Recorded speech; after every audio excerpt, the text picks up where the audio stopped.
Boa tarde, todo mundo. E aí, como é que vocês estão hoje? Tudo bem? Cansado, né? Tá certo. Hoje é quarta-feira já, né? Vai passando os dias. Bom, tenho algumas notícias para vocês, né? A primeira é sobre a prova. Eu já corrigi a prova de vocês, de todo mundo. A média foi muito boa, tá? Fiquei feliz com a média de vocês. Mas ainda não vou entregar, vou marcar um dia para entregar para vocês. Então, provavelmente vai ser na semana que vem. Bom, outra notícia que você já sabe, mas é uma notícia muito triste, é que sexta-feira agora nós não vamos ter prova, porque é feriado, né? Eu sei que vocês, segunda-feira vocês já acordam pensando na prova, e aí essa semana não vai ter, né? Então fica aquele vazio na semana, né? Mas não se preocupe que semana que vem, na sexta-feira, vai ter de novo prova, né? A prova 3. Então vocês já perceberam que na prova 3, a gente vai ter o conteúdo de 2 semanas, né? A gente vai ter essa semana, ainda vai ter a outra semana, mais segunda e quarta, aí vai ser sexta-feira a prova. Então, na prova, pode cair um assunto dessa semana ou da semana que vem, né? Então, vocês vão ter aí 4 assuntos para estudar. Lembrando que as notas de aula já estão lá no Moodle, então você já pode se adiantar, inclusive, para semana que vem. Então, passa o feriado estudando um pouquinho, né? Tira um tempinho lá, vê as notas de aula e já vai se adiantando. Então, é isso, gente. Mas, pelo menos, tenho uma notícia boa para vocês aqui, além das médias das notas também, que foram muito boas, né? A notícia boa é que hoje, finalmente, hoje é a nossa aula 7, e a gente vai falar de um assunto que ainda não é, assim, digamos assim, o mais emocionante desse curso, mas já é alguma coisa próximo do que vocês viram no semestre passado. Então, eu trouxe aqui esse slide para vocês, para dizer qual vai ser o nosso assunto de hoje. Então, aula número 7, vai ser este assunto aí, ó, limite e derivada de funções vetoriais. Então, finalmente, né, nós chegamos nessa parte de limites e derivadas. Eu só disse que ainda não é a parte mais emocionante do curso, porque depois a gente vai ver limite, derivada integral também de outro tipo de função, né? Porque hoje, como eu falei, é só de funções vetoriais. Mas ainda assim não deixa de ser interessante, né? Então, antes da gente começar a falar mesmo de limite e derivada, vocês podem notar aqui que eu dividi a nossa aula em 3 partes, tá bom? Então, ó, antes de entrar em limite mesmo, que é a segunda parte da aula, a primeira parte a gente vai falar sobre operações com funções vetoriais. Essas operações aqui, vocês vão perceber que a gente vai passar um pouquinho rápido. Mas por quê? Porque elas são repetitivas. Então, a gente vai ver assim, o que é somar 2 funções vetoriais? É a mesma coisa que a gente está vendo desde a primeira aula, que nem você soma 2 vetores. O que é multiplicar uma função vetorial por um escalar? Mesma coisa que a gente já viu. Então, essa parte aqui das operações, por isso que a gente vai ver um pouquinho mais rápido. Mas são coisas que vocês já viram, então não tem problema nenhum.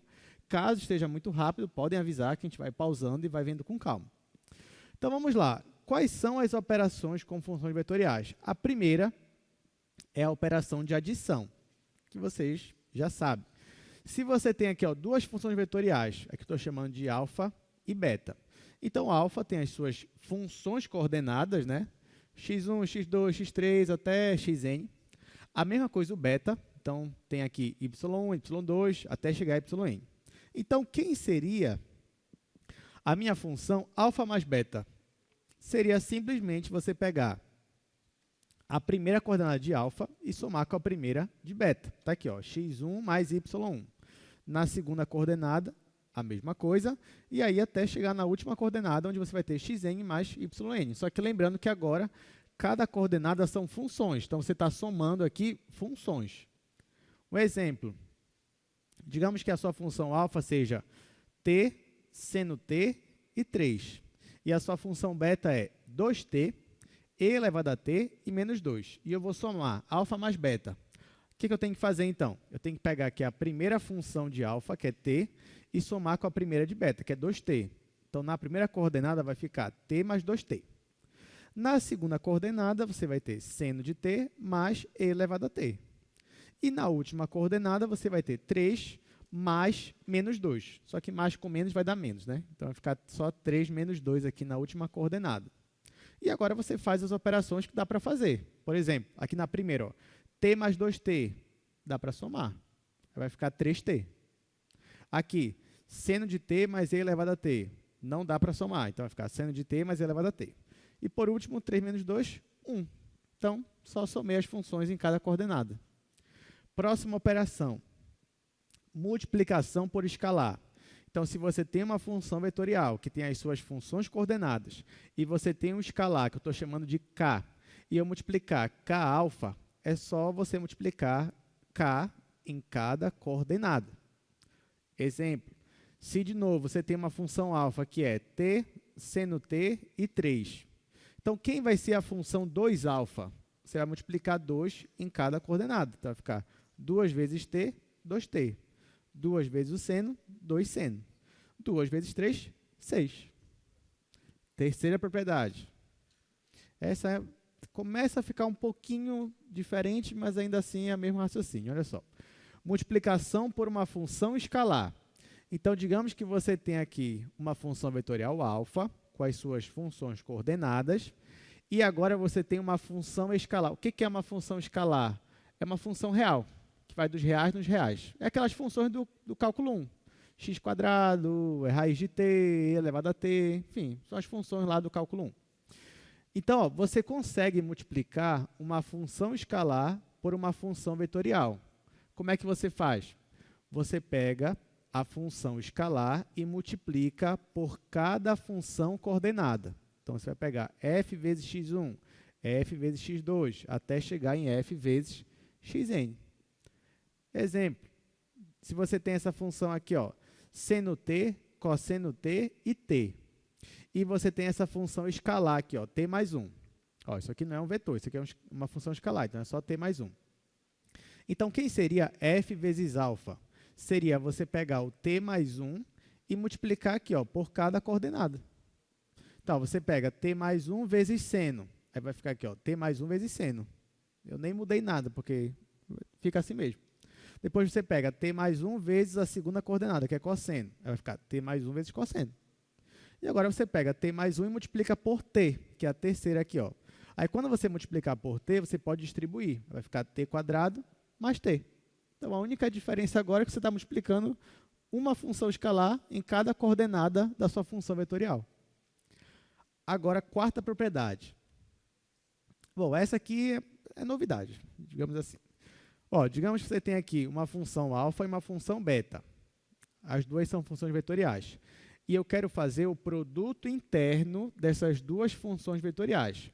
Como elas são vetores, então é como se você fosse... É como não, né? É um produto interno de vetores. Então, o que você vai fazer? Você vai pegar a primeira coordenada do alfa e multiplicar pela primeira do beta. Então, vai ficar x1, y1. Vai somar x2, y2, vai somar até chegar a xn, yn. Ou seja, a única diferença agora é que ao invés de números, só números constantes, isso aqui também podem ser funções. Exemplo, aqui, ó, digamos que αt é igual a seno, cosseno e t. E o beta é cosseno menos seno em 1. Então, o produto interno aqui é igual a t. Por que, professor, deu igual a t? Aqui eu só coloquei o resultado de propósito para a gente fazer aqui no quadro. Então, a gente vai fazer esse produto interno aí, do alfa com o beta. Lembrando que isso aí são só operações que a gente está fazendo aí com funções vetoriais.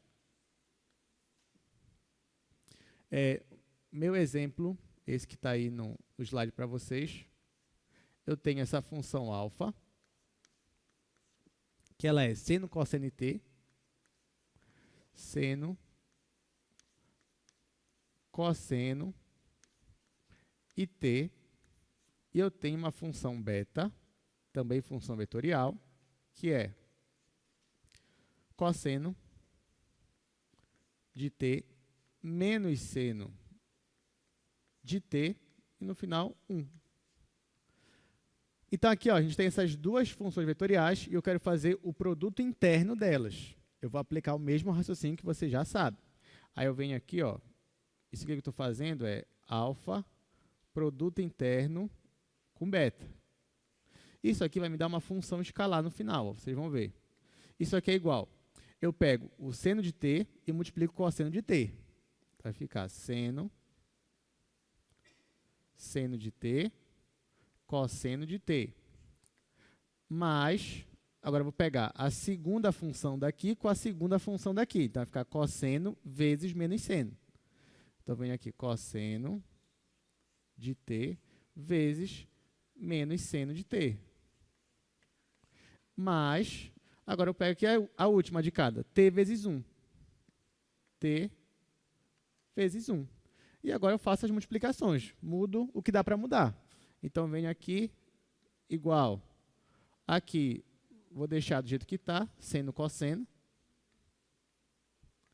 Nesse segundo aqui, ó, como eu tenho mais cosseno vezes menos seno, vai ficar menos. Então, vai ficar menos cosseno, seno, ou seno, cosseno, que é a mesma coisa. E aqui, por último, eu tenho mais t vezes 1, que vai ser mais t.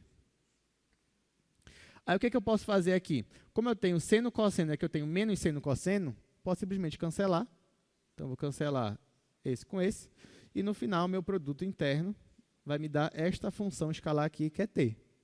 Então, a diferença é que quando você só tinha constantes, o produto interno ia dar uma constante, ia dar um escalar. Mas como agora você tem funções nas coordenadas, quando você for multiplicar função vezes função, somar com função vezes função, então, no final, isso aqui vai te dar uma função. Só que não uma função vetorial, uma função escalar. Tá tranquilo até aqui? Bem fácil, né? Ok. Agora, produto vetorial. Aliás, gente, uma observação, tá aproveitando aqui. Na prova de vocês, como eu falei, vocês foram muito bem, a média foi muito boa, mas muita gente confundiu o produto vetorial com o produto interno na prova. Né? Então, você tinha 2 vetores, e aí eu dizia assim, tinha vetor força e vetor deslocamento, né? E aí você aprende lá em física que trabalho é o produto interno do vetor força com o vetor deslocamento. Ou seja, o trabalho é uma grandeza escalar. Por mais que você não tenha visto isso em física, mas eu disse lá na prova, né? Eu falei, olha, trabalho é o produto interno dos 2 vetores. Aí muita gente fez o quê? O produto vetorial. Então, isso não é trabalho. Né? Isso não é a definição lá que eu falei. Aí, por conta disso, acabou errando, pelo menos o item A. Né? Aí teve gente que errou o A, mas acertou o B. Porque no B fez lá o produto interno. Né? Lá na hora que foi descobrir os ângulos. Mas só uma observação, produto interno não é a mesma coisa que produto vetorial. Cuidado. Eu sei que alguns de vocês talvez tenham pensado assim, o último assunto qual foi? Produto vetorial. Aí ficou viciado e colocou lá o vetorial. Mas não, você tem que ler com calma o seu enunciado lá para ver o que eu estou pedindo. Então tá aqui, o produto vetorial é isso daqui. Tá aqui, de novo. Você tem 2 funções vetoriais, alfa e beta. x1, x2, x3 e beta, y1, y2 e y3. Uma outra observação, perceba que nesse caso do produto vetorial, as funções vetoriais alfa e beta, elas são tridimensionais. Por quê? Eu não cheguei a comentar com vocês, mas produto vetorial, ele só faz sentido, ele só está bem definido quando você está no R3. Tá bom? Você não vai ver produto vetorial de R2, R4. Posso definir alguma coisa? Até pode, mas como a gente está aqui usualmente falando, produto vetorial, da forma que a gente conhece, ele é do R3, ele está no espaço. Ok? Então, por isso que nesse caso aqui eu peguei 2 funções tridimensionais agora. E quem é o produto interno, desculpa, produto vetorial? Vai ser o determinante dessa matriz, onde a primeira linha é os vetores da base canônica, I, J, K. Segunda linha, as funções do alfa, x1, x2, x3. E a terceira linha, as funções do beta. Está aqui.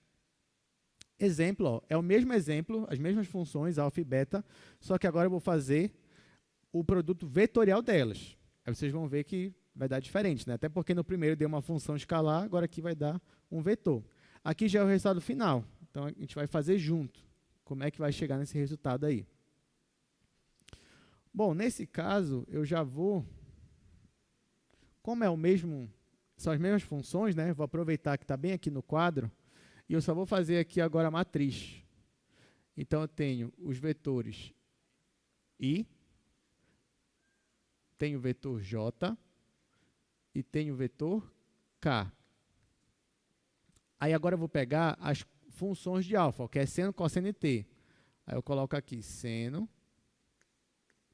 cosseno e t. E, por último, eu vou colocar as do beta, cosseno menos seno em 1. Cosseno menos seno e 1. Pronto, aqui termina a minha matriz. Então, a partir daqui, eu vou calcular o determinante dessa matriz E esse determinante vai me dar um vetor. Esse vetor é o produto vetorial. Como é que eu vou colocar o determinante? Eu vou repetir a primeira e a segunda coluna. Então, venho aqui, ó, vou repetir a primeira coluna, que é I, seno de t, cosseno de t.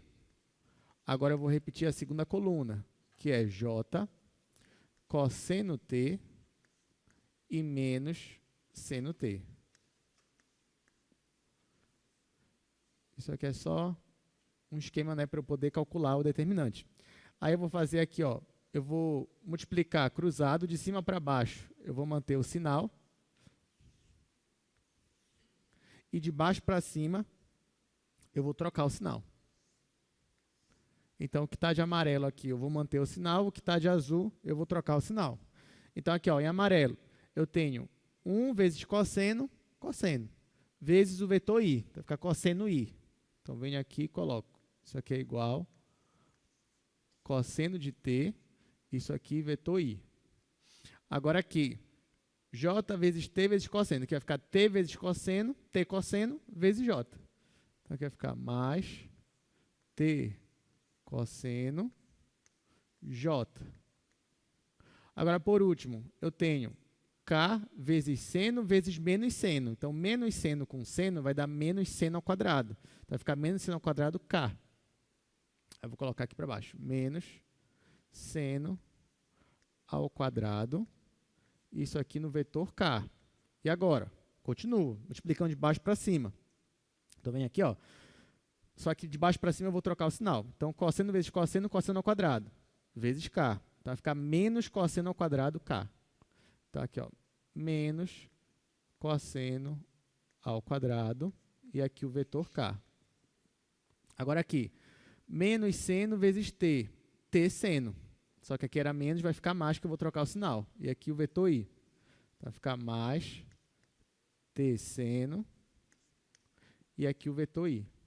Por último, bem aqui, ó. 1 vezes seno é seno, vezes j, seno j. Só que eu vou mudar o sinal. Então, vai ficar menos seno de t e o vetor j. E agora? Agora eu vou unir aqui os vetores, né, os que são iguais. Por exemplo, eu vou unir esse cosseno, já que ele está com vetor i, com esse bem aqui, ó. Então, vou marcar bem aqui, ó. Bem aqui eu tenho vetor i e bem aqui eu tenho vetor i. Então, eu vou juntar esse com esse. Bem aqui também, ó, eu tenho vetor j e bem aqui eu tenho vetor j. Então, eu vou juntar esse com esse. E aqui do meio, ó, tem os dois vetores k. Então, eu vou juntar os dois do meio. Vou começar pelo vetor i. Então, aqui eu tenho cosseno mais tesseno. Então, isso aqui vai ser igual. Lembrando, ó, que eu estou calculando o produto vetorial de alfa com beta. Tá, então agora eu vou juntar cosseno mais tesseno.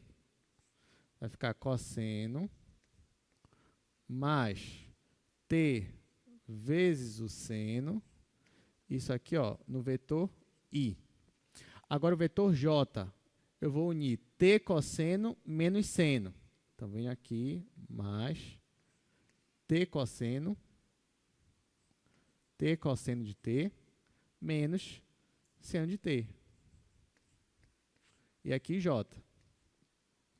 Agora, bem aqui, ó, eu tenho menos seno ao quadrado e menos cosseno ao quadrado. Eu vou colocar o menos em evidência.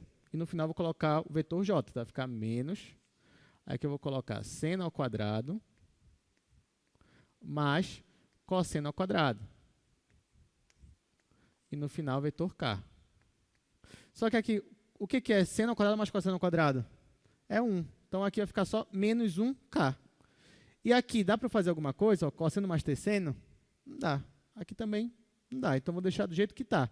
Agora, se você quiser, você pode deixar ou na base canônica. E nesse caso, vai ficar com i, com j e com k. Ou você coloca em coordenadas. E aí fica a seu critério. Por exemplo, já que eu já cheguei até aqui em base canônica, eu vou colocar em coordenadas agora. Na primeira coordenada, eu vou ter essa função aqui, ó, cosseno de t mais tesseno.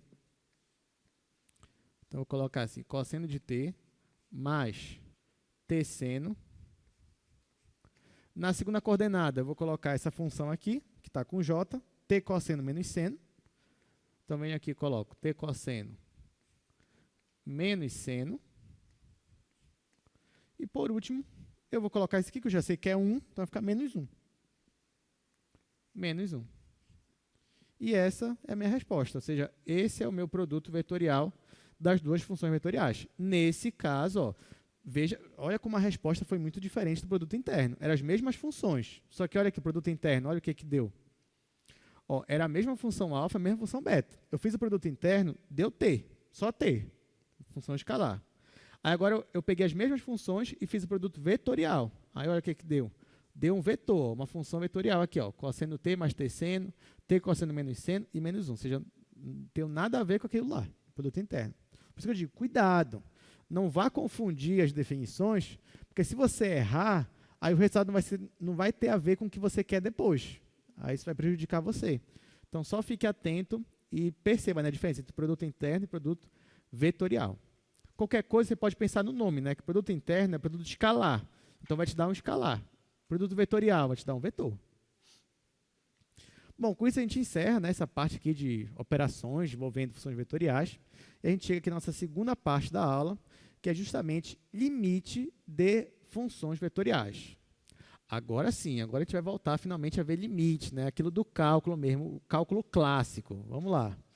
Mas primeiro, nós temos aqui uma pergunta do Marco Antônio. Marco Antônio, diga seu nome e seu curso, tá bom? Me chamo Marco Antônio, engenheiro da computação. Muito Professor, bem. as propriedades de produto misto ainda valem aí mesmo para uma equação, para uma função vetorial? Ainda vai representar um paralelogramo? Ou, tipo, olha, ou Marco, não? boa pergunta você fez. Sim, assim, como funções vetoriais também são vetores, então se você pega 3 funções vetoriais, você consegue fazer o produto misto delas. Tá? Você consegue sem problema nenhum. Né? Porque são 3 vetores tridimensionais, né? Então você faz, por exemplo, aqui. Você pega aqui, ó, você fez produto vetorial, deu isso daqui. Aí eu te dou uma terceira função vetorial. Aí eu digo assim, faça agora o produto interno entre eles. Aí você vai fazer esse com aquele. Só que agora tem um porém. Qual é o porém? O porém é que, tudo bem, para cada T, você vai ter 3 vetores diferentes formando um paralelogramo diferente, um paralelepípedo diferente. Tá? Mas isso vai variar conforme T. Então, o que é interessante? Se eu pegasse, por exemplo, esse produto vetorial aqui, dessa função, e fizesse produto interno com outro vetor lá, isso ia me dar o quê? Ia me dar uma função escalar. Aí, essa função escalar, se você considerar o módulo dela, você pode pensar como sendo um paralelepípedo variando de forma ali, já que os 3 vetores estão variando, os 3 vetores estão variando conforme o tempo vai passando. Se você pensar em T como tempo, por exemplo, né, ele está variando, e o volume dele está variando como? Conforme o produto misto dos 3 vetores. Já que o produto misto, a gente tem essa interpretação geométrica para ele. Tudo bem? Bem, palmas para o Marco Antônio aí mais uma vez. Marco Antônio, sempre fazendo perguntas boas, né, já disse para ele que ele tem uma mente assim matemática, estou quase puxando ele para matemática, tirando ele da engenharia. Mas tem nada a ver, não tem assim, nada contra engenharia. Eu sou engenheiro também, tá? Já cheguei a comentar com vocês. De formação, eu sou engenheiro civil, e o meu mestrado e doutorado que é em matemática. Então, eu estou nesses 2 mundos, é por isso que eu sempre incentivo, né, vocês da engenharia e mais um pouquinho para matemática, a gente viver aí nessa transição que é muito útil para a gente. Muito bem, então, obrigado pela pergunta, Marco. Vamos continuar. Sim, como eu estava falando, agora que a gente vai chegar assim, na parte assim, mais aquele cálculo, né, clássico, né, aquele cálculo que vocês já estão acostumados. Fala em cálculo é o quê? Limite derivada integral. Então, bora falar um pouquinho sobre limite de funções vetoriais. Então, está aqui a definição. Olha só, digamos que você tenha alfa, uma função vetorial, e A é um escalar. A é o número real. Então, a gente vai dizer o seguinte, ó, que o limite de alfa, quando t tende a A, é um vetor. Então, agora, o limite de uma função vetorial vai ser um vetor. Se, à medida que t se aproxima de A, a imagem αt se aproxima de L. Simbolicamente, nós escrevemos assim, ó, limite de αt, quando t tende a A, é igual a L. Mas o que está acontecendo? Está acontecendo que quando o meu parâmetro está tendendo a um número aqui A, então, esse meu vetor αt está se aproximando do vetor L. Falando em desenhos, ó, por exemplo, digamos que você tem aqui no plano cartesiano, você tem o vetor L e você tem o vetor αt. Então, dizer que alfa se aproxima do vetor L é dizer que quando t se aproxima de um parâmetro, esse vetor aqui ele vai se aproximando do vetor L, vai ficando mais perto aqui do vetor L até coincidir, digamos, com o seu vetor L, ou pelo menos tender para o seu vetor L. Eu vou fazer aqui uma animação no GeoGebra, para a gente enxergar isso aqui um pouco melhor. Então, ó, vamos lá, eu vou fazer aqui, colocar t igual a 0, transformar t no nosso parâmetro. Vou colocar t variando de 0 até π. Vou colocar π. Coloquei π porque eu quero fazer aqui uma função.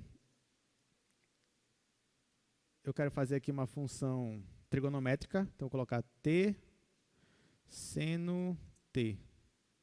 Vamos lá, t seno t. Aí, vou fazer o meu, variar aqui o meu t. Aí tá, agora eu vou colocar um vetorzinho aqui, um vetor indo da origem até esse ponto P. Esse aqui é o vetor U, mas eu vou chamar ele de vetor P, já que ele é do... Tirar aqui o rótulo dele. Pronto, então digamos que você tem um vetor aqui, ó. Então, conforme o T está variando aqui, ó, ele também está variando. Se eu habilitasse aqui o traço dele, e fizesse a animação aqui, ó. Opa, peraí, não era esse traço. Não é do vetor, é do ponto que eu quero. Deixa eu tirar aqui. Deixa eu aproximar. Pegar aqui, ó, ponto P. É o ponto P que eu quero que mostre. Pronto. Vamos lá, de novo. Ó, então, olha só. O que ele vai desenhar aqui para mim, né? Deixa eu acelerar um pouquinho aqui. Ó, então, se a minha função é essa aqui, ó, t seno t, então ele vai estar desenhando aqui, ó, um pedaço de uma senoide, né? Metade de uma senoide, que eu coloquei só de 0 a π. Ok. Isso aqui é só para a gente relembrar um pouquinho da aula passada. Agora, vou fazer o seguinte, ó. Eu vou definir aqui um outro ponto, que eu vou chamar de ponto L. Esse ponto eu vou colocar π sobre 2, vou colocar 1. Então, está aqui meu ponto L.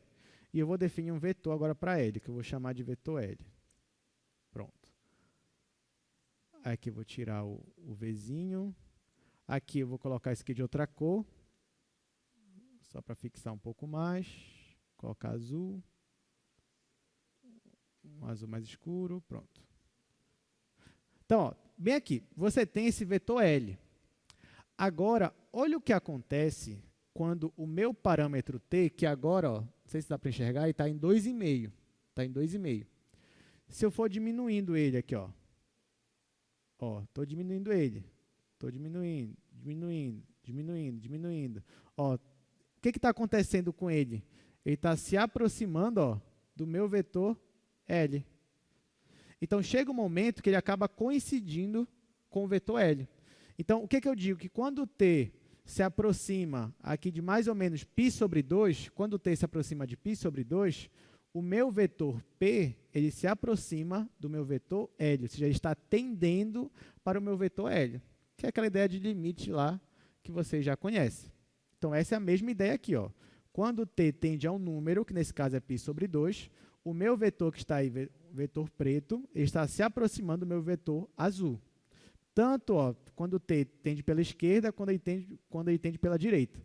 Então, o vetor P está se aproximando do meu vetor L. Então, nesse caso, eu digo que o limite da minha função vetorial, que é essa daqui, t e seno, quando t tende a π sobre 2, é igual a esse vetor L. Sendo que esse vetor L é esse vetor aqui, ó, π sobre 2 e 1.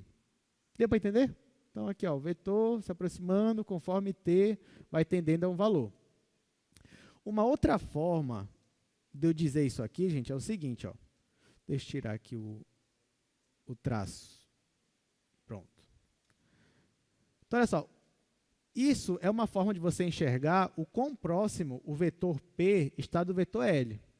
Uma outra forma de você enxergar isso seria pelo vetor que fosse a diferença dos dois. Se você pega o vetor e faz vetor P menos o vetor L, por exemplo. Vou fazer ele aqui para vocês, ó. Venho aqui. Digo que eu quero um vetor. Esse vetor vai sair de L até o ponto P. Aqui ele chamou de vetor W. Vou tirar aqui. Vou mudar a cor dele. colocar aqui cor vermelha. Pronto, vermelho. Então, olha só. Esse vetor que está de vermelho, gente, é o vetor que ele é a diferença. Ele é o vetor P menos o vetor L. Então, ó, tanto que quando o vetor P fica longe do vetor L, o que acontece com esse meu vetor vermelho aí? Ele vai ficando cada vez maior. Está aumentando. E quando esse meu vetor aqui se aproxima do meu vetor L, então esse meu vetor vermelho aqui, ó, cadê? Não quer mais andar. Ah, peraí. Agora vai andar. Tá aqui, ó. Quando o meu vetor P se aproxima do vetor L, o que acontece com o meu vetor vermelho? Ele está ficando cada vez menor. Até o momento que eles vão coincidir e o seu vetor L, ele vai virar o quê? Ele vai virar o vetor nulo. Tá? Então, quando T, deixa eu colocar aqui T, colocar exatamente aqui, ó, π sobre 2. Ó, quando T é igual a π sobre 2, o meu vetor P está em cima do vetor L. Tanto que, olha o vetor aqui, o vetor que é a diferença, que é o vetor W. Quem é esse vetor? Aqui, ó, 0, 0. Ou seja, é o vetor nulo. Então, quando T é igual a π sobre 2, o meu vetor, que é a diferença, é o vetor nulo. Se é o vetor nulo, qual é a norma desse vetor? É 0, né? Então, o que eu quero dizer com tudo isso aqui? Eu quero dizer que quando o seu vetor P se aproxima do vetor L, a norma do vetor diferença vai tendendo para 0. A norma do vetor, que é a diferença, vai tendendo para 0, porque o vetor vai ficando cada vez menorzinho, o vetor que é a diferença. Então, essas são duas formas de você enxergar aqui, ó, o limite dessas funções vetoriais. A primeira forma é o que a gente estava fazendo, né? Esse meu vetor alfa aqui, ele vai se aproximando do meu vetor L. Uma outra forma é de você pegar o vetor, que é a diferença deles, ó, alfa de t menos L, e aí quando o alfa de t se aproxima de L, este vetor aqui, ele vai ficando cada vez menor. O comprimento dele vai tendendo para 0. Então, é isso aqui, ó. O vetor alfa menos L indica o quão próximo alfa está de L. Logo, quanto menor o valor desse comprimento, mais o alfa se aproxima de L. Então, quanto menor a norma daquele vetor, significa que mais próximo um vetor está do outro, o alfa do L. Só que, vocês não acham que... Tá, já mostrei algumas definições para vocês, mas vocês não acham que está faltando alguma coisa? Vocês não acham que não dá para falar de limite sem falar disso que eu estou falando agora para vocês? Vocês lembram de alguma coisa que está faltando, assim, algo imprescindível quando a gente está falando de limite? Alguma coisa lá do cálculo 1, vocês não estão com saudade assim, de alguma coisa do cálculo 1? Quando vocês viram limite, tinha uma coisa lá muito legal, que o professor calculava às vezes limite. O que era? Era o quê? Não entendi. Não, mas apesar de que determinação é importante também, mas não é determinação. Tem dois, digamos, dois elementozinhos que aparecem lá na definição de limite, que são muito legais, esses dois. Inclusive, era até legal se toda vez que você calculasse limite, você usasse eles. Mas a gente não usa eles, depois a gente abandona eles, ficam lá, coitados. Mas eles, pois é, o que tem na definição lá de limite? Não, é o somatório também. Esse é da... começou. O que é? Tem um delta e tem um epsilon. Então, é esse que está faltando, gente. Não dá para falar de limite sem falar de épsilons e deltas. Então, ó, quando chega sem eles dois, a definição fica vazia, fica uma coisa assim, sabe? Não dá. Imagina, você está lá com seu amigo, sua amiga. Aí ele pergunta para você assim, o que você aprendeu hoje lá em cálculo 2? Seu amigo lá do cálculo 1. Aí você fala assim, aprendi limite de função vetorial. Aí ele vai falar assim, como é que é limite de função vetorial? Aí o que você vai falar para ele? É um vetorzinho, aí está aqui o outro, aí ele vai se aproximando. Não. Você vai falar o quê? Você vai dar a definição de épsilons e deltas. Você vai dizer assim, é o seguinte, dizer que o limite existe é dizer que para todo épsilon maior que 0, existe um delta maior que 0, tal que, isso que é interessante, é isso que está faltando aqui, ó. Mas não seja por isso. Está aqui, eles voltaram. O retorno dos épsilons e deltas. Então, essa é a definição formal, digamos assim, definição oficial, e é a definição que eu prefiro que vocês aprendam, né? Entendam. Então, vamos entender aqui, ó. Digamos que você tem uma função vetorial e A é um número real. Então, o que significa isso aqui, gente? Limite de alfa de t, quando t tende a igual a L. O que significa isso matematicamente falando? É o seguinte, isso significa que para todo epsilon maior que zero, existe um delta maior que zero, tal que, quando t está próximo de A tanto quanto eu queira, ou seja, quando a diferença aqui, ó, de t menos A é menor que um delta e maior que zero, isso implica que o alfa de t menos L, a norma desse vetor, é menor que epsilon. Ou seja, eu estou falando que t está se aproximando de A e aquela norma lá daquele vetor, que é a diferença, ela está diminuindo, ela está tendendo para um valor tão pequeno quanto eu queira. Lembrando que aqui, ó, quando eu digo que t menos A é maior que zero, por que eu não estou permitindo que ele seja igual a zero? Porque o t ele é igual a A numa tendência, sim ou não? Não. O t nunca é igual à tendência dele. Se eu digo assim, t está tendendo para 2. Estou dizendo que o t é igual a 2? Não. T não é igual a 2, de jeito nenhum. Inclusive, é mais interessante quando você pega um ponto lá, fora do domínio da sua função, e calcula o limite naquele ponto. Não é isso que vocês faziam lá em cálculo 1? Assim, os exemplos mais interessantes, você pegava lá uma função, qual é o domínio dela? Sei lá, reais menos o 2. Aí você fala, bora calcular o limite quando o t tende a 2. Isso é possível? É. Porque para calcular limite, não precisa que você tenha um ponto no domínio, basta que ele seja um ponto de acumulação, que a gente chama. Até dá para fazer sem ser ponto de acumulação, mas é outra história, vai mais um pouco para análise. Mas, enfim, a ideia é justamente essa daqui. Ó. Então, t, ele não é igual a A, por isso que eu digo aqui ó, que o módulo de t menos A é maior que zero, e quando ele está dentro desse limite aqui, então a norma é menor que epsilon. Então, agora sim, nós temos a definição usando épsilons e deltas. Continuando, olha, a partir disso daí, existe uma proposição que é parecida lá com a do cálculo 1, né? Que é justamente isso daqui. Ó. Quando você tem limite de alfa t, quando t tende a A igual a L, isso aqui é equivalente, ou seja, isso aqui acontece se e somente se o limite dessa norma aqui tende para zero, quando t tende para A. Então, dizer que isso acontece implica dizer que isso aqui, e dizer isso daqui implica isso daqui. Ou seja, um é a mesma coisa do outro, é equivalente. Né? Então, você pode usar ou do lado esquerdo ou do lado direito. É claro que isso aqui tem uma demonstração, isso aqui é uma proposição. A gente não vai demonstrar aqui, mas no material de vocês tem lá a demonstração. Então, peço que vocês olhem com calma. Agora, o teorema, que é o teorema-chave aqui para a gente, é o coração dessa aula, esse teorema aí. Olha só. Se você tem uma função alfa, que ela é x1, x2, x3, até xn. E você tem aqui ó, um vetor L.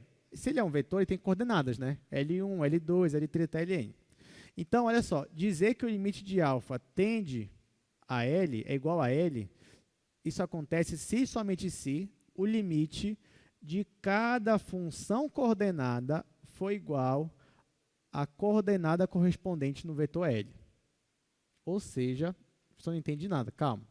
O principal que eu estou falando aqui é que para você calcular limite de uma função vetorial, é equivalente a você calcular o limite de cada função coordenada. Então, se você tem lá o limite, se tem uma função vetorial, sei lá, cada coordenada é uma função diferente. Eu quero calcular o limite disso. O que você vai fazer? Você vai calcular o limite de cada coordenada. Se você tem uma função vetorial que é tridimensional, tem 3 coordenadas, e eu quero calcular o limite, então você vai calcular 3 limites. Você vai calcular o limite para a primeira coordenada, para a segunda e para a terceira. Se você tem uma função que tem 5 coordenadas, 5, cada coordenada é uma função diferente, e você quer calcular o limite, você vai calcular o limite de cada uma das 5 funções. Então é assim que funciona. É trabalhoso, assim, no sentido que você vai calcular mais limites do que o normal, que ao invés de você calcular um limite, você vai ter que calcular 2, 3, 4, dependendo da função. Porém, apesar de ser um pouquinho trabalhoso, mas isso é uma vantagem para a gente, né? Porque o nível de dificuldade, pelo menos para a função vetorial, é o mesmo do cálculo 1. Já que, na hora que você for aplicar o limite em cada coordenada, você vai aplicar as mesmas coisas do cálculo 1 em cada coordenada. Então, é como se o nível de dificuldade não aumentou, quando a gente está falando de limite, pelo menos para a função vetorial. Não vai aumentar muito, porque você vai usar a mesma coisa do cálculo 1.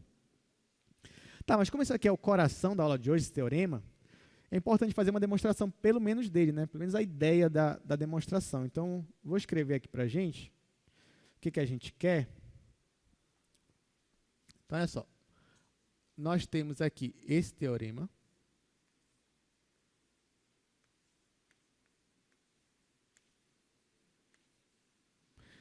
Aí, o que ele quer provar? Ele quer provar o seguinte, que o limite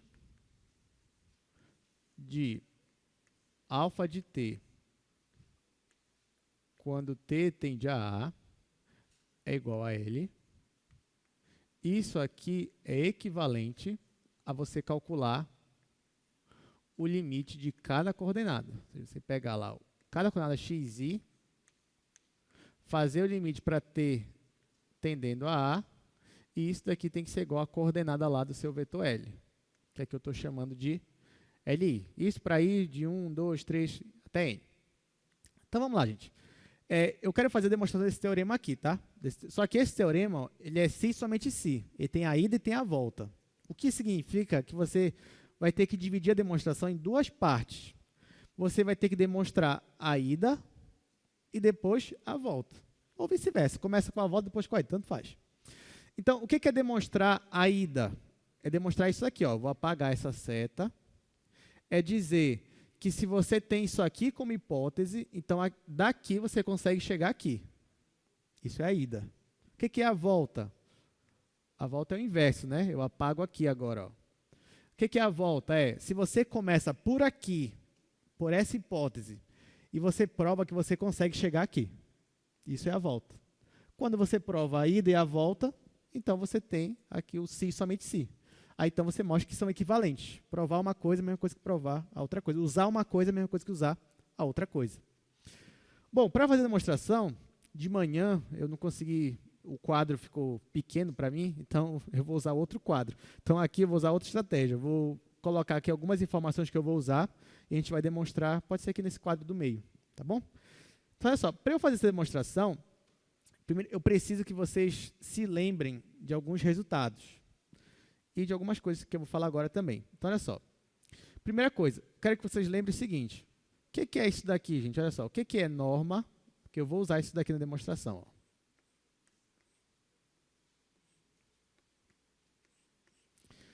Se você fosse calcular essa norma aqui, como é que você calcularia? O que você faria? Você já sabe fazer isso daqui. Você teria que pegar o seu vetor alφt, subtrair do seu vetor L, né, fazer a subtração. E o que é norma? Né, raiz quadrada de cada componente ao quadrado somado.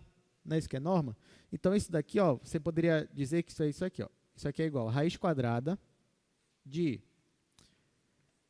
x1 de t menos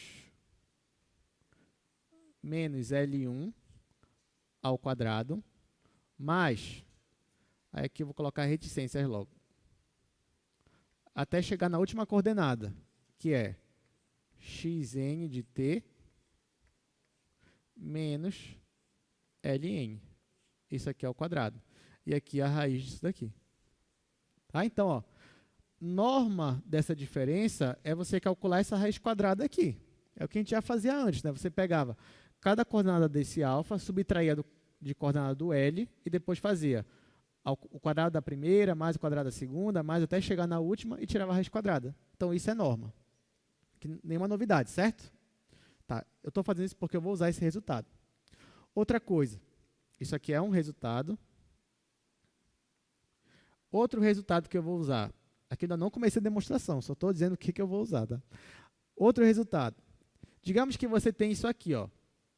Você tem, por exemplo, raiz de x quadrado. Só um exemplo. Vocês concordam comigo que raiz de x quadrado é menor ou igual que a raiz de x quadrado mais y ao quadrado? Sim ou não? Sim ou não? Ó, por que eu posso afirmar que isso aqui vai ser sempre maior ou igual que isso? Nunca menor. Porque eu estou somando aqui dentro, eu estou somando com y ao quadrado. Y ao quadrado pode ser negativo? Não. Então é como se eu estivesse somando, eu estou acrescentando dentro da raiz um valor. Isso faz com que a raiz aumente ou diminua o valor da raiz? Que ela aumente, né? Se eu estou acrescentando valores positivos aqui dentro, ou pelo menos não negativos, eu estou fazendo com que essa raiz aqui ela cresça de tamanho. Então, eu estou afirmando que isso daqui é menor ou igual que isso daqui. Ok? Tá, então agora sim, a gente vai demonstrar esse teorema aqui que eu coloquei de amarelo. Vou usar aqui o quadro 2, que está mais próximo. Então, como eu falei, ó, a gente vai ter que demonstrar tanto a ida quanto a volta. Essa aqui é a melhor parte da aula, que é a demonstração de teorema. Aí já sabe, na prova que vem, demonstre o teorema do... Vamos lá. Eu vou começar com a ida, tá? Então, ou seja, eu vou assumir que isso aqui é verdade, e aí eu quero chegar bem aqui. Então, demonstração da ida. Bom, já que isso daqui é verdade, ó, já que eu vou assumir isso aqui é verdade, a gente olhou na proposição anterior que isso aqui é verdade, então aquela norma, essa norma bem aqui, ó, ela tende para zero. Né? A gente olhou ainda agora nisso daí. Então, uma vez que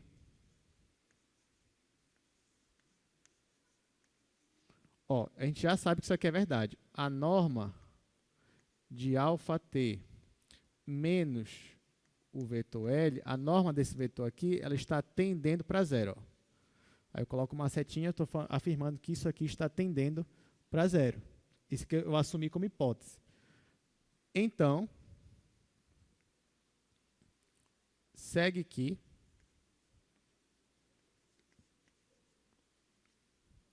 olha só, o que eu tenho que provar? Eu tenho que provar que se esse limite aqui ele existe, então o limite de cada função coordenada também existe. Né? Também existe, é igual a esse LI. Como é que eu vou fazer isso? Vou colocar o seguinte, ó. Eu vou escrever aqui um x1. Eu estou usando x1, mas isso não estou perdendo generalidade, porque eu poderia usar o x2, x3, tanto faz. Então, vou colocar assim, ó, x1 menos L1.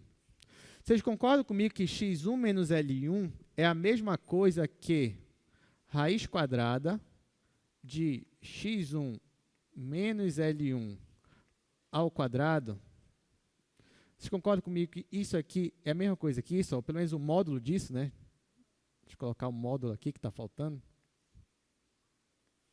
Ó, vocês concordam comigo que o módulo disso daqui é igual a raiz quadrada disso daqui ao quadrado? Sim ou não? Porque quando você tira a raiz quadrada de alguma coisa ao quadrado, vai ficar um módulo. Tá. Então, isso é igual a isso. Agora, o que eu vou fazer? Eu vou acrescentar aqui dentro da raiz, sabe quem? O x2 menos L2 ao quadrado. Eu vou acrescentar o x3 menos L3 ao quadrado. Vou acrescentar todo mundo. Então, vou fazer assim, ó. Eu venho aqui, eu já sei que isso aqui vai ser menor ou igual. Aí eu venho. Isso aqui já estava, né? x1 menos L1 ao quadrado. Aí eu vou acrescentar o que está faltando. Eu vou acrescentar o x2 menos L2 ao quadrado. Eu vou acrescentar o x3 menos L3 ao quadrado. Vou acrescentar todo mundo. Até chegar no último aqui, que é o xn menos Ln ao quadrado. Eu posso acrescentar sem problema nenhum, porque isso aqui é tudo não negativo. Então, isso aqui vai ficar menor ou igual mesmo, não tem problema nenhum. Mas por que eu acrescentei todo mundo que está aqui? Porque agora que eu tenho a raiz quadrada disso daqui, isso é igual a quem? A norma. A gente acabou de mostrar bem aqui, ó. Bem aqui no quadro 3. A norma é igual justamente isso daqui. Então, eu vou substituir aquilo lá pela norma. Aí eu venho aqui e coloco que isso daqui, ó, é igual a norma de αt menos L. Só que, por hipótese, a norma de αt menos L, bem aqui, ó, ela está tendendo para zero. Então, por hipótese, isso aqui, ó, tende para zero. Se isso aqui está tendendo para zero, e esse módulo bem aqui é menor ou igual que isso daqui que tende para zero, então eu acabei de provar que aquele primeiro módulo ali também está tendendo para zero. Então, eu provei que pelo menos o limite para x1, ele existe. E se eu fizer a mesma coisa com x2, x3, x4, x5, o mesmo raciocínio, eu consigo provar que todos eles existem. E a minha ida do teorema ela é finalmente demonstrada. Aqui eu só esqueci de colocar x1t, x2t, mas não vou apagar. Mas pelo menos estou avisando aqui. Só voltou x2t, xnt e tudo mais. Deu para entender? Legal, né? Essa demonstração aqui. Tá, a volta eu não vou fazer, mas pelo menos, como é que é a volta, né? Só vou comentar. Olha só, na volta, eu assumo que isso aqui é verdade, ó, que cada limite desse é verdade. E agora eu quero provar esse limite aqui. Só que eu já sei que a norma disso daqui é igual a essa raiz quadrada aqui. Só que se esses limites existem, então esse daqui tende para zero, o x2 menos y2 tende para zero, até chegar nesse aqui, todo mundo tende para zero. Então, se todo mundo aqui está tendendo para zero, essa norma também vai tender para zero. Aí eu consigo provar isso daqui. E aí acaba de vez a demonstração. Dever de casa. Lá nas notas de aula tem essa demonstração aqui. Aí na sua casa, ó, você pega, estuda um pouquinho e tenta fazer. Né? E aí você entende cada vez mais, tá bom? Então, agora que o teorema está provado, ou pelo menos comentei, né, como é que se prova ele, agora sim a gente vai usar, né, esse teorema, já que ele é tão importante assim. Então vamos lá. Exercício número 1. Calcule esse limite aí, ó, limite dessa função vetorial bidimensional. Aí, ó, quando você estiver com seu amigo, com a sua amiga, aí ele vai dizer assim, como é que você calcula esse limite aqui? Aí você vai falar assim, é fácil. Tu vai calcular esse mesmo limite, tu vai calcular para esse primeiro e depois para esse segundo. Aí ele vai falar assim, é mesmo? É só isso? Aí você vai falar, é. Aí eu falo assim, mas como é que tu sabe que é assim tão fácil? Aí você vai, tá aqui, ó. É esse teorema aqui. Aí você vai falar, é por causa desse teorema aqui. Aí ele fala, não acredita. Você vai lá e demonstra para ele que isso é verdade. Mas por que ele não vai acreditar? Porque de tão fácil que é. Ele vai falar assim, não é possível que seja tão fácil assim calcular limite de uma função vetorial. Mas gente. Esse teorema nos permite calcular dessa forma. Então, você vai chegar com ele e vai demonstrar.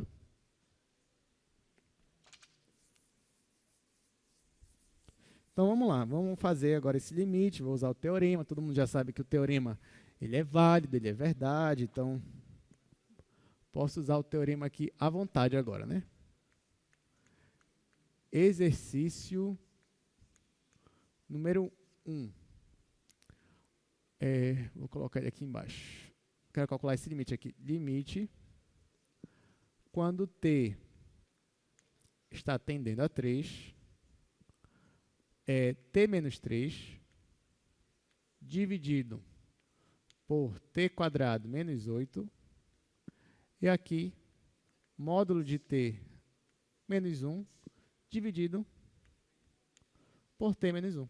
Pronto.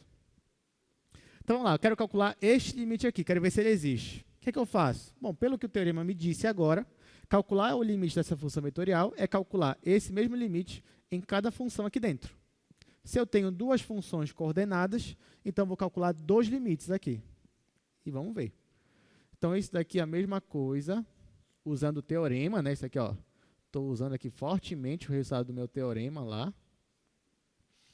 Então, isso aqui, ó, é equivalente a você pegar o limite para t tendendo a 3 da primeira função, que é t menos 3, t quadrado menos 8, e o limite da segunda. Limite de módulo de t menos 1 dividido por t menos 1. Isso quando t tende a 3. Pronto. Agora a gente vai calcular esses dois limites. Apesar da a tendência é a mesma, mas não quer dizer que vai ser o mesmo resultado. Vamos lá, para cá agora. Aqui, ó, quando t... Primeira coisa. Primeira pergunta que eu faço para vocês. Isso aqui é uma função que a gente chama de racional. Né? Quando você tem um polinômio em cima e um polinômio embaixo. Funções racionais são contínuas, sim ou não? Sim, né? Funções racionais são contínuas. O 3 faz parte do domínio dessa função? Sim ou não? Faz, né? Ele faz. Por que ele faz? Porque, ó, aqui, ó, quando você joga o 3 aqui, aqui dá 0. Né? O problema é aqui. Mas quando você joga t igual a 3, vai ficar 3 ao quadrado, que é 9. 9 menos 8 é 1. Não deu 0. Então, o 3 faz parte do domínio. Então, você não tem problema.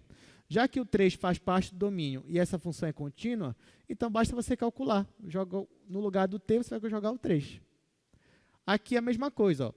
Quando t igual a 3 nessa função aqui, se ele fosse igual a 3, ia dar problema no domínio? Não, e a função é contínua, então basta você só substituir. Então é isso que eu vou fazer. Então, venho aqui, ó.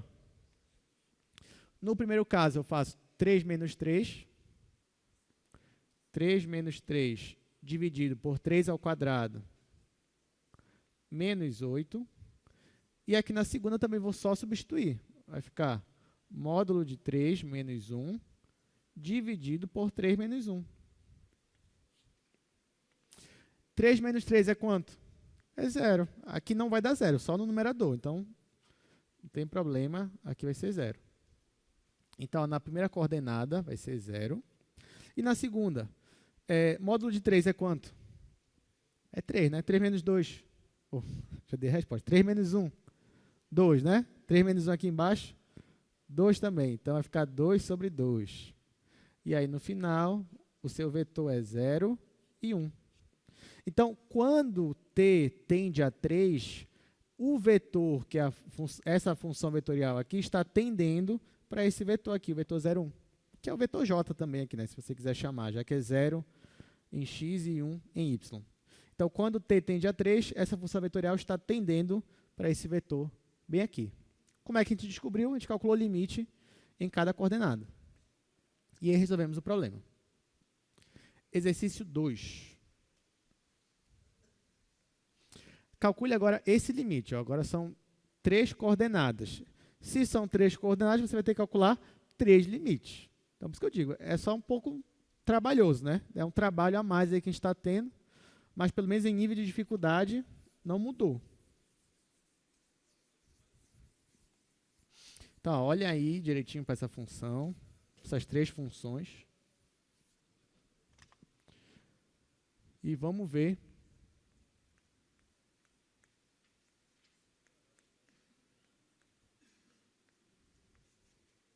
Esse aqui é o exercício 2, é esse limite, t está tendendo para 1. Aqui eu tenho t quadrado menos 1 sobre t menos 1, aqui o i, mais raiz de t mais 8, isso aqui em j, e por último, mais seno de π vezes t dividido pelo log natural de t, isso aqui ó, no vetor k. Pronto. Então, ó, pode não parecer, mas aqui dentro você tem uma função vetorial, você tem, e ela é tridimensional, ela tem 3 coordenadas, né? Justamente por causa dos vetores aqui, ó, i, j e k. Então, essa é a primeira coordenada, essa é a segunda, e essa daqui é a terceira. Eu quero calcular o limite dessa função. Então, mais uma vez, você vai calcular o limite para cada uma delas. Então, ó, vai ser assim. Vou escrever aqui embaixo. Isso aqui é igual. Vou escrever bem aqui. Ó, eu vou calcular 3 limites diferentes. Então, vai ficar limite de t ao quadrado menos 1 dividido por t menos 1. Isso quando t tende a 1. Isso aqui no i. Mais, aqui, t mais 8, isso aqui no j, mais, esqueci o limite. É tanto limite, a gente vai acabar esquecendo aqui algum. Então, mais, limite de t tendendo a 1, raiz quadrada de t mais 8, isso aqui em j, e por último, limite, quando t tende a 1, de seno de π vezes t sobre log natural de t. Isso aqui no vetor k. Ó, então, a única coisa que eu fiz é colocar o limite em cada função coordenada. Eu vou continuar aqui no outro quadro. Mas, bora logo analisar essas funções aqui. Ó. Por exemplo, na primeira, você tem aqui t quadrado menos 1 sobre t menos 1. É claro que o 1 ele não faz parte do domínio dessa função aqui. Não faz parte. Mas tudo bem, você pode calcular o limite. É até mais interessante ainda calcular o limite quando não faz parte do domínio. Só que quando você fosse querer jogar direto aqui, o t igual a 1, você teria 1 ao quadrado menos 1, que é 0. 1 menos 1, 0. Então, você tem uma indeterminação do tipo 0 sobre 0. Quando você tem uma determinação desse tipo, o que você faz? Você tem duas opções aqui, né? Uma é a mais interessante, outra é mais ou menos. A mais interessante, nesse caso, é você fatorar. Você pega t quadrado menos 1, aí faz aquela identidade, que é essa daqui, ó. Você faz a ao quadrado menos b ao quadrado. Isso aqui é igual a mais b vezes a menos b. Essa é a mais legal, mais interessante. A outra, mais ou menos, assim, que não é muito legal, é a regra de L'Hopital. Né, que você faz, você só deriva em cima e deriva embaixo, não tem muita graça, que aí você já acaba com a eliminação. Então, a gente vai fazer por essa daqui, que eu sei que vocês mais gostam dessa, né? E aí, quando não tiver jeito, a gente vai fazer L'Hopital, tá bom? Então, a gente vai fazer daquele outro jeito lá. Aqui, ó, segunda. A segunda não tem determinação. Você tem uma raiz aqui, ela é contínua, você joga aqui direto, né? Pode notar aqui, ó. Quando o t tende a 1, faz parte do domínio, você pode só substituir aqui. Agora, aqui, o que vai acontecer aqui, ó? Quando o t tende a 1, aqui em cima está tendendo a seno de π, que é 0. E aqui embaixo, log natural de 1, que é 0 também. Então, aqui você tem 0 sobre 0. Só que aqui não tem jeito, que a gente vai usar L'Hopital.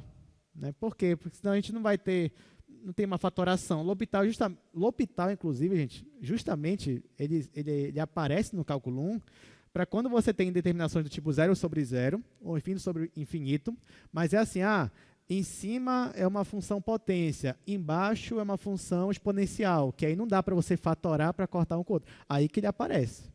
Quando é função polinomial, não precisa de L'Hopital, não precisa. Você pode fatorar lá, que é até mais legal do que só fazer a derivada.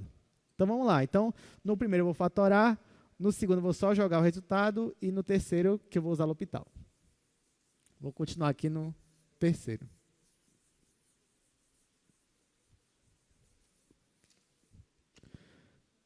Vamos lá, igual. Aí eu vou escrever aqui, ó, limite de t tendendo a 1. Aí eu vou fazer a fatoração, vai ficar t mais 1, t menos 1, dividido por t menos 1. Isso aqui é no vetor i.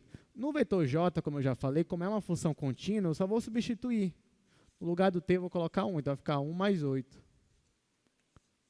E aqui, ó, no vetor j. E agora, no vetor k, que eu vou aplicar L'Hopital. Ou seja, eu vou derivar o numerador e eu vou derivar o denominador. Então, vai ficar assim, ó. Eu vou colocar aqui, derivada. Vou derivar junto com vocês aqui. Só vou colocar que eu vou derivar. Linha dividido pelo log natural de t.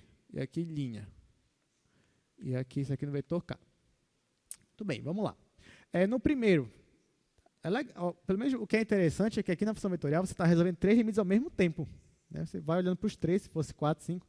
Então, aqui, ó, no primeiro, você tem t menos 1, t menos 1. Então, você pode simplificar, já que o t não é igual a 1, certo? O t está tendendo para 1, então você pode simplificar sem problema nenhum. Vou colocar o que ficou aqui. Então, no final, eu tenho t mais 1. Ficou assim, limite de t mais 1 quando t tende a 1. Isso aqui no vetor i. Aqui, 1 mais 8 vai ficar a raiz de 9, que tem valor, a gente vai colocar daqui a pouco. Mas, agora aqui, ó, eu vou derivar em cima, eu vou derivar embaixo. E aqui eu esqueci o limite, né? Tem que colocar, peraí. Desculpa, gente. Estou dizendo que a gente vai esquecer uma hora ou outra o limite. De manhã foi a mesma coisa, eu esqueci o limite, mas depende do caso, não dava nem para pagar mais. Tá aqui, então limite do seno de π vezes t. Eu não posso nem esquecer o limite, porque quando eu era professor de cálculo 1, aí eu cobrava isso dos alunos, né? Então, não posso fazer isso agora, de esquecer o limite.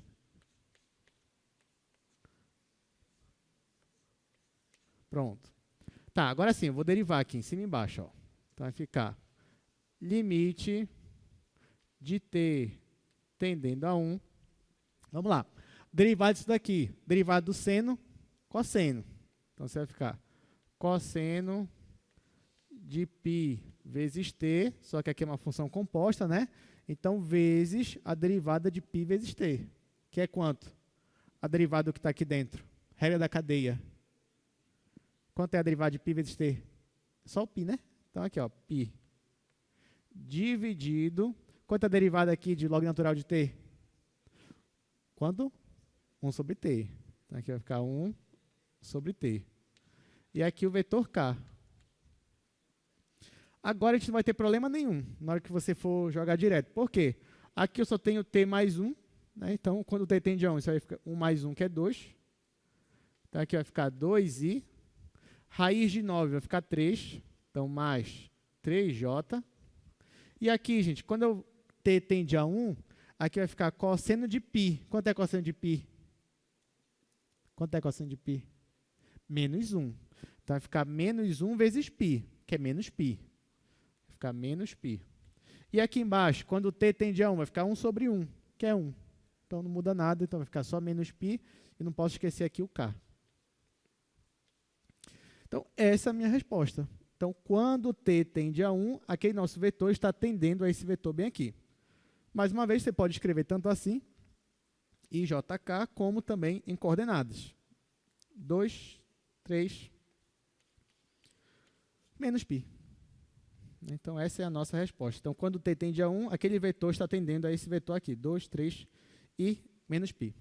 Entenderam como a gente resolveu isso daqui? A gente aproveitou até para relembrar algumas coisas aqui de cálculo 1. Estão com alguma dificuldade?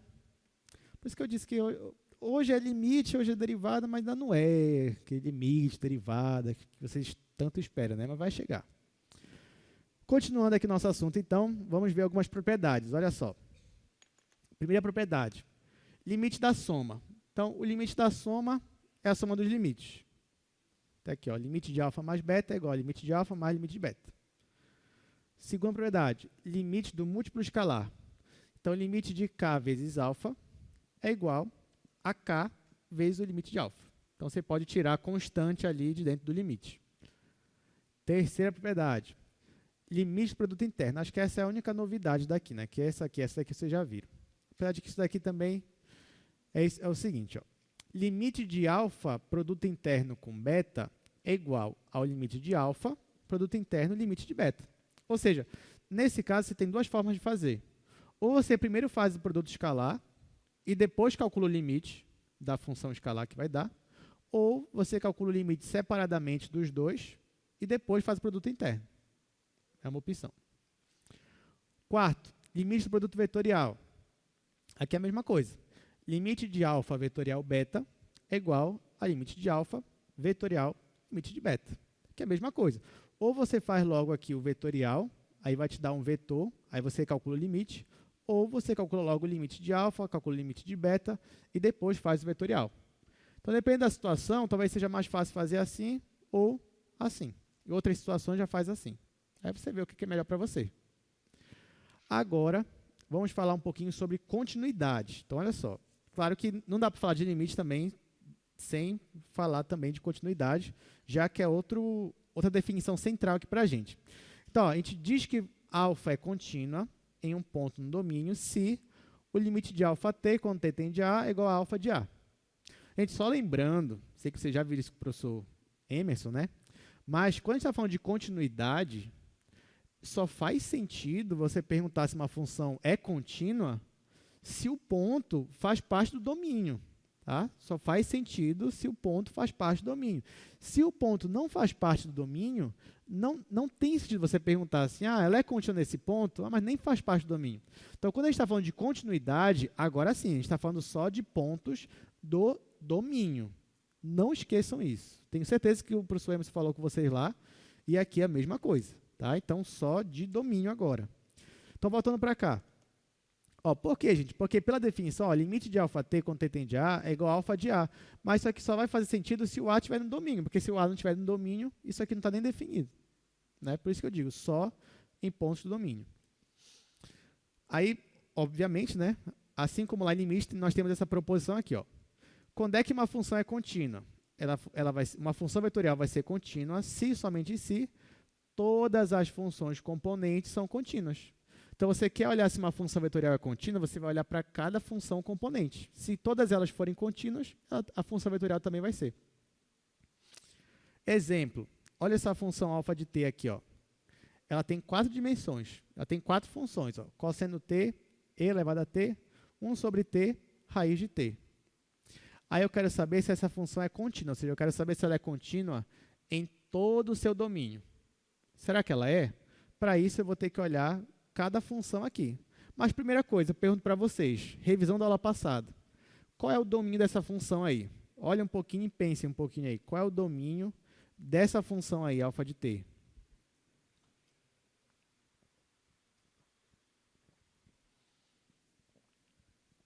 A gente aprendeu na aula passada que o domínio vai ser interseção, né? Então, aqui, ó. Quem é o domínio da função cosseno? Todos os reais. Da função e elevado a t? Todos os reais. Da função 1 sobre t? Reais menos o zero. E da última aqui, raiz de t? Reais positivos. Reais não negativos, na verdade, porque o zero, pelo menos aqui, ele inclui. Mas, claro, quando você for fazer a interseção de todo mundo, o que vai dar? Reais o quê? Agora sim, vai ser os reais positivos. Quando você faz a interseção de todo mundo aqui, o domínio vai ser os reais positivos. Né? Porque isso aqui só não permite negativo e esse daqui não permite o zero. Então, vai ficar só os positivos aqui com a gente. Tá, agora, sabendo que o domínio são só os positivos, então, todas essas funções aqui, elas são contínuas nesse domínio? Sim ou não? Essa função 1 sobre t é contínua? Sim ou não? É, no domínio dela é. Raiz de t é contínua? É, também no domínio dela é. Então, se todo mundo é contínuo, então eu posso afirmar que a minha função alfa é uma função contínua. Exemplo aqui, ó. Exercício, né? Esse daqui eu não vou nem para o quadro, a gente vai só comentar aqui, porque é a mesma coisa. Olha, eu quero verificar se essa função alfa bem aqui, ela é contínua. O domínio dela ele já me deu, ó. O domínio é t maior que zero, já especificou. Então, de novo, ela vai ser contínua se cada função for contínua. A primeira aqui, ó, t² mais 3, é contínua? Sim ou não? Sim. A segunda, a log natural de t é contínua? É também, no domínio dela ela é. E essa daqui, e elevado a t mais t é contínua? Sim, porque ela é uma soma de funções contínuas. Soma de funções contínuas também é contínua. Outra propriedade lá do cálculo 1. Então, já que todo mundo é contínua, então a função alfa é contínua. Essa aqui é uma boa questão de prova, né? É, né? É, vocês iam querer muito, né? Uma questão... Pode ser, né? Quem sabe uma parecida com essa. Mas eu prefiro essa daqui, ó. Exercício 2. Seja C a curva obtida pela interseção das superfícies S1 e S2. Essa sim, essa é boa. Aí eu quero saber se a minha curva formada pela interseção aqui, ela é uma curva contínua. Então, na aula passada a gente aprendeu que quando você tem duas superfícies e faz a interseção delas, você tem uma curva, né? Nesse caso aqui é uma curva espacial. Aí a pergunta aqui é se essa curva ela é contínua. Como é que eu sei? Vão pensando aí, mas eu vou anotar aqui logo. Vou usar aqui o quadro 1. Vou só anotar as superfícies e a gente vai fazer. Mas vão pensando aí, como é que vocês fariam uma questão dessa daí? Eu quero saber se a curva, que é a interseção, é contínua. Então, vamos lá. Vou colocar aqui, superfície número 1. Essa daqui, x² mais y² igual a 4. Superfície número 2 é a função z igual a xy. Pronto. Voltando para cá, agora para o quadro. Eu tenho essas duas superfícies. A interseção delas me dá uma curva. A pergunta é, essa curva é contínua? Você tem duas formas de fazer. A primeira forma é você desenhando as superfícies. Você desenha as superfícies. Essa daqui, você sabe o que é? x² mais y² igual a 4? No plano, ela seria uma circunferência, né? Mas e no espaço, ela é o quê?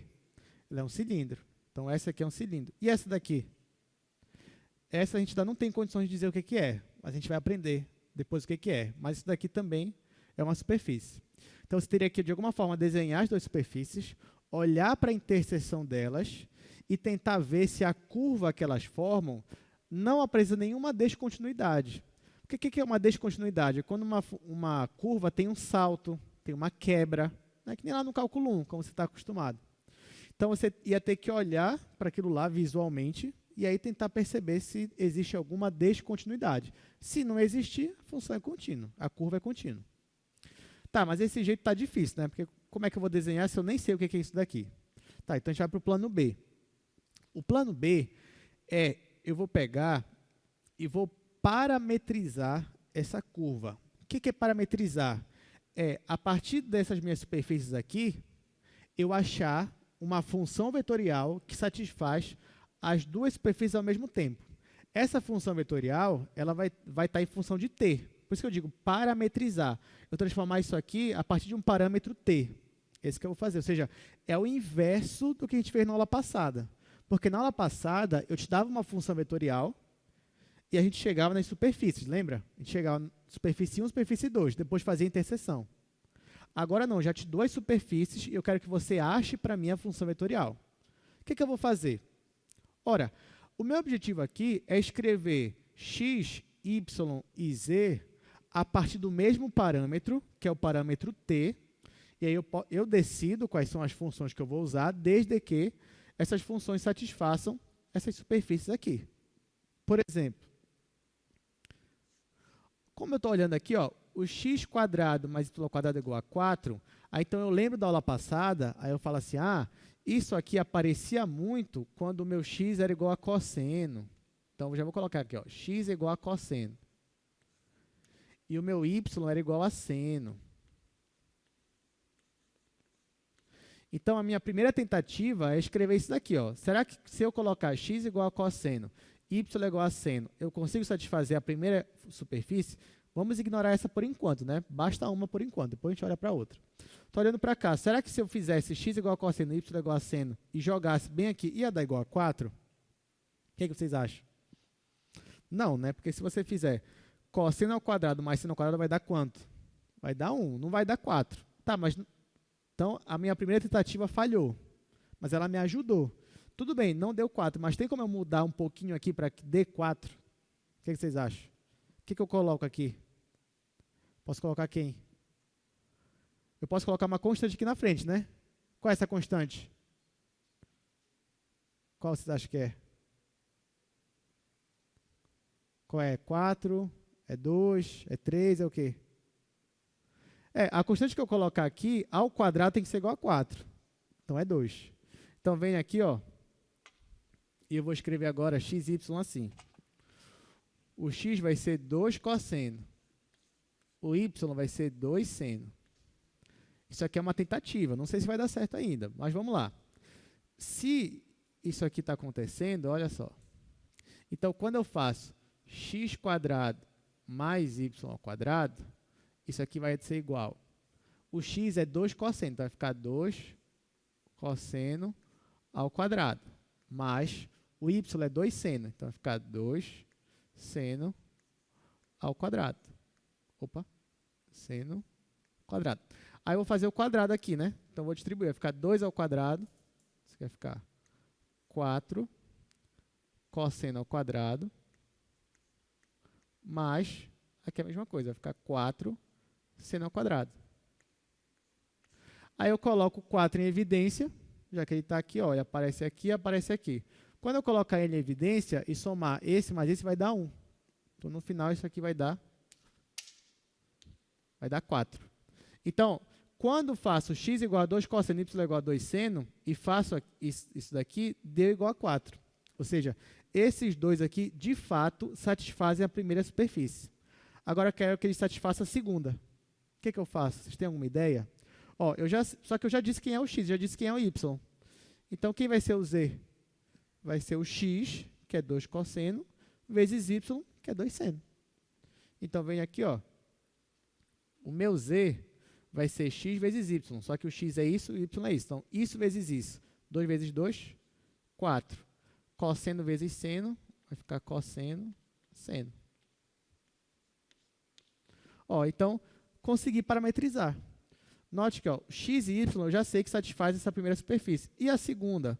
Vai satisfazer também, ó, porque se eu coloco z sendo isso daqui, 4 cosseno seno, isso vai ser igual a multiplicar esse x com esse y. Então, essa daqui é a minha função vetorial. esse daqui é a minha curva parametrizada.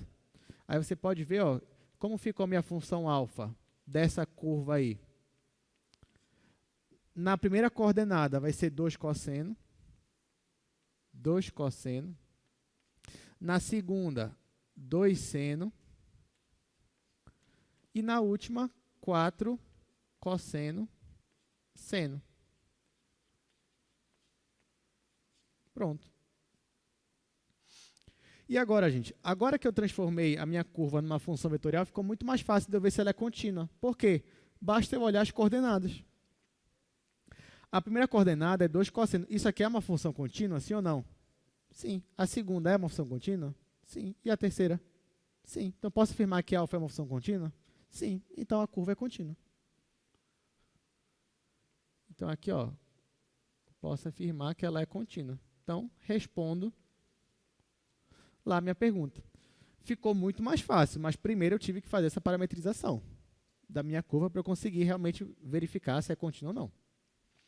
Tá, para ficar um pouco mais legal, né? Vamos enxergar isso, vamos enxergar aqui no GeoGebra, olha só. Vou voltar para cá. Vou fazer aqui um novo. Agora eu vou precisar da minha folha 3D. Tá? Porque agora eu estou no espaço. Aí agora eu vou fazer as superfícies primeiro. Então a primeira, x² mais y² igual a 4. Então está aqui, ó. Primeira deu esse cilindro aqui que a gente já esperava, né? Agora eu vou fazer a segunda, ó. Z igual a xy. Deu essa outra superfície aqui. Vou colocar ela de outra cor. Vou colocar de azul. Pronto. Então, está aqui.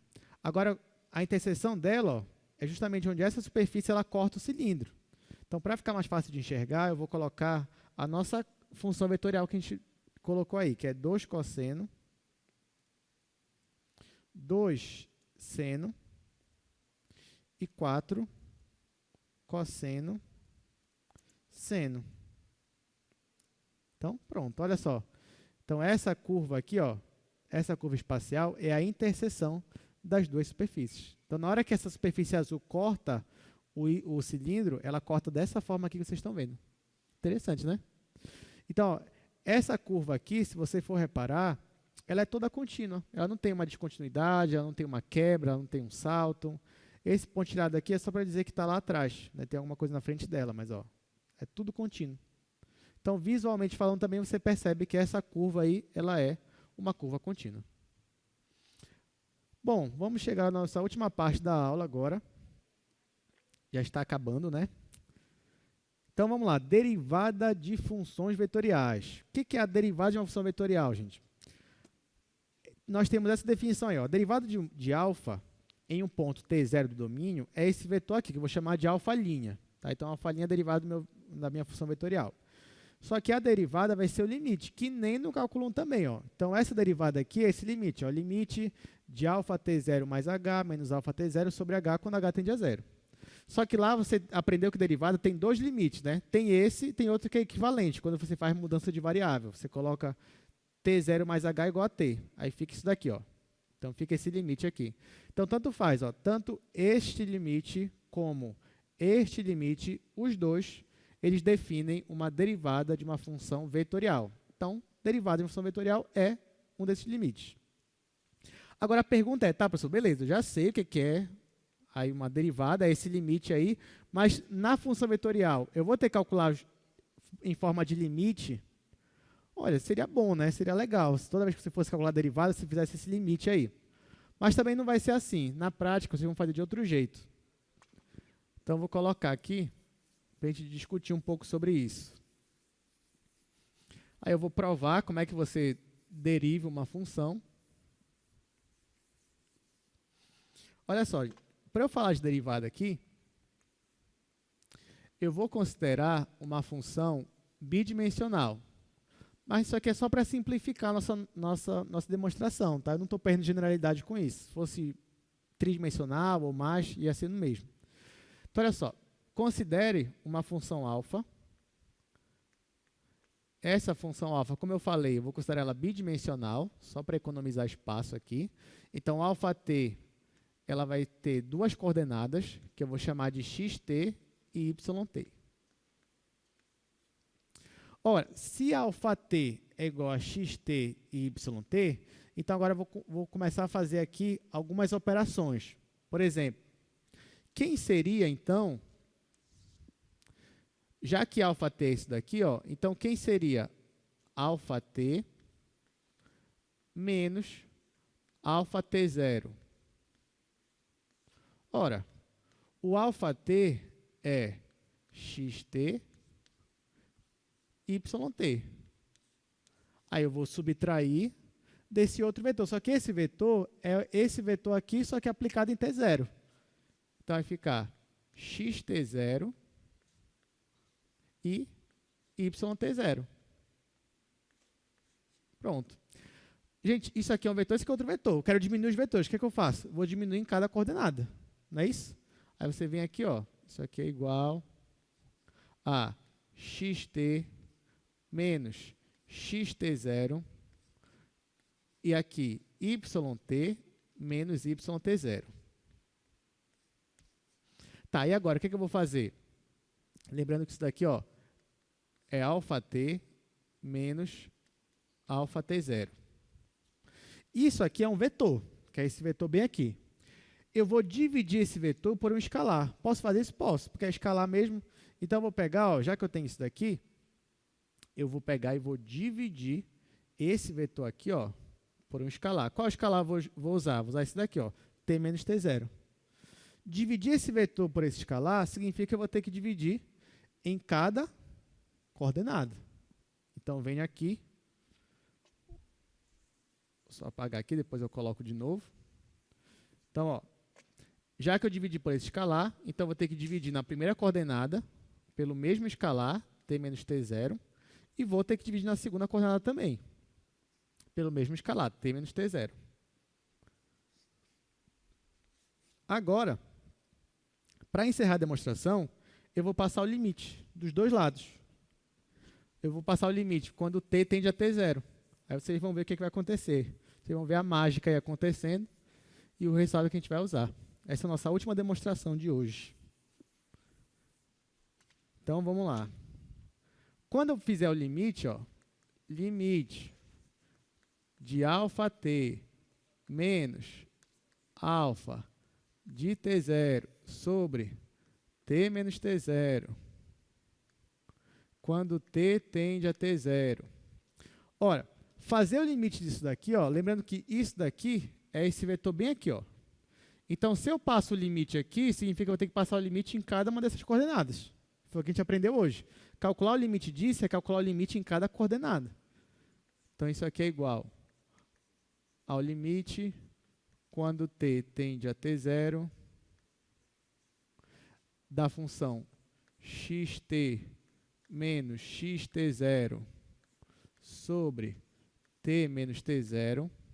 E agora o limite quando t tende a t0, só que da função y de t menos y de t0 sobre t menos t0.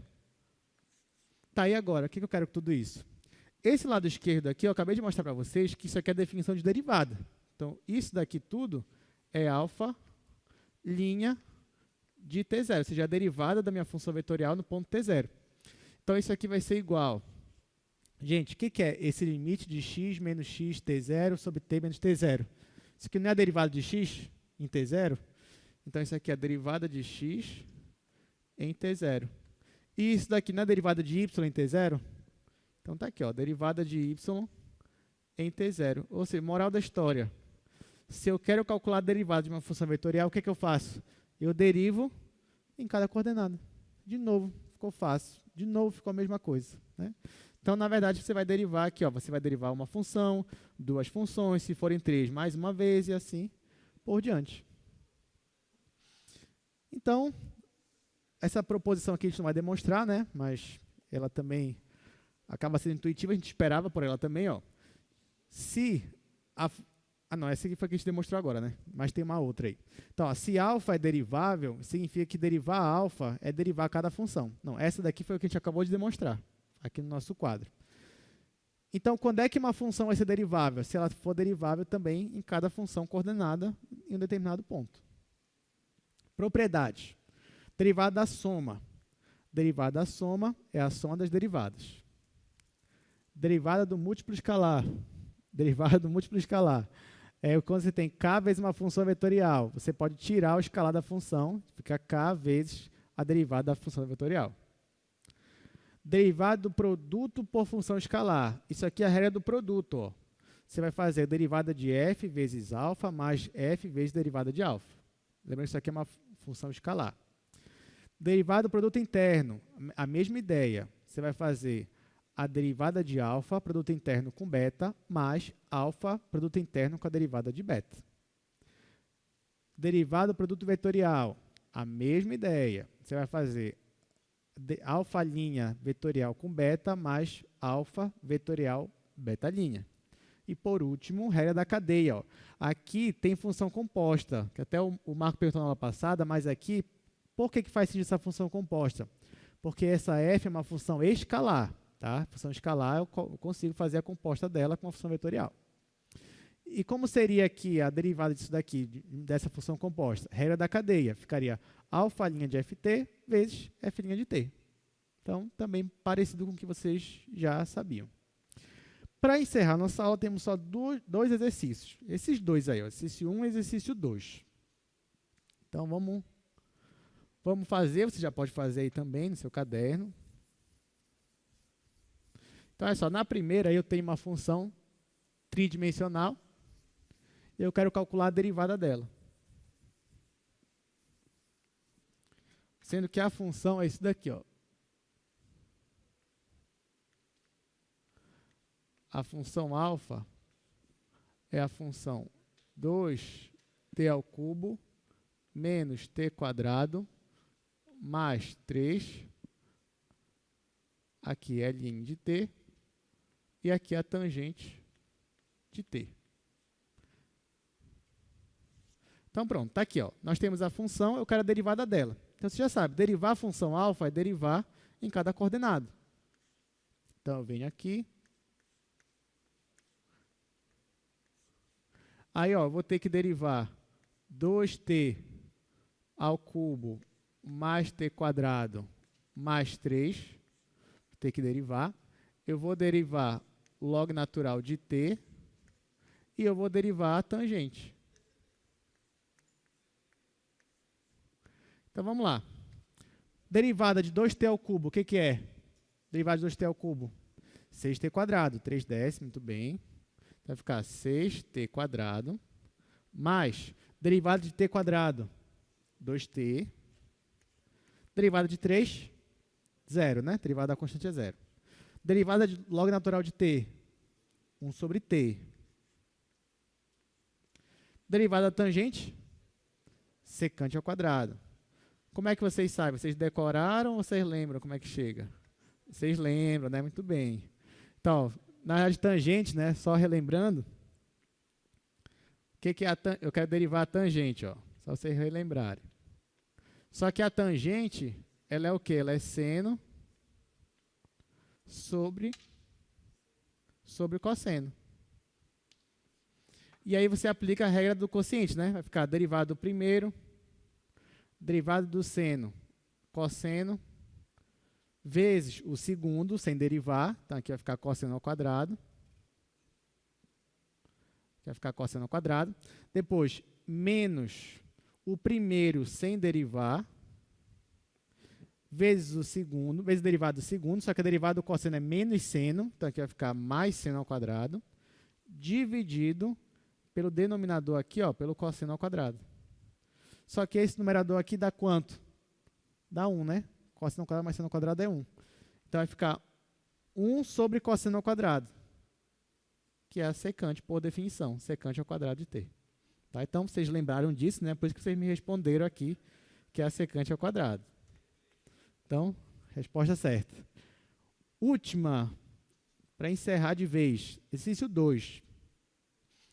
Olha só, você tem o vetor posição de uma partícula, e esse vetor posição é dado por essa função vetorial, que estou chamando de função S. Então, aí, ó, você tem...